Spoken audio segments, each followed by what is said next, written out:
இப்போ நெருக்கி அழகுகள் வந்துட்டோம். இன்னும் அதாவது ஒரு 5 மினிட்ல நாங்கள் ரீச் ஆயிடுவோம்.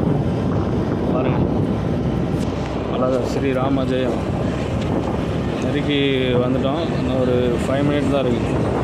2 செகண்டு ஆர்ச்செலாம் காட்டு ரீச் ஆகிட்டோம். உள்ள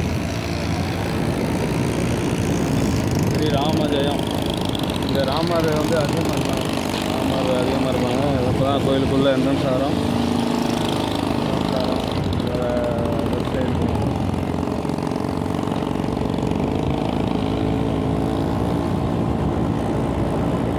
உள்ளே போய்கிட்டு இருக்கோம். நெக்ஸ்ட் அப்டேட்டு பண்ணுறோம். நாங்கள் எல்லாருக்காண்டியும் நான் ப்ரேயர் பண்ணிக்கிறேன். ஸ்ரீ கடலழகர் எல்லாருக்கும் நல்ல ஹெல்த்தான சுகத்தை தரணும்னு நான் வேண்டிக்கிறேன். நான் சாமி கும்பிட்டு நான் நெக்ஸ்ட் அப்டேட்டுக்காண்டி வெயிட் பண்ணுங்கள். நான் சாமி கும்பிட்டு அப்டேட் பண்ணுறேன். தேங்க்யூ, பாய்.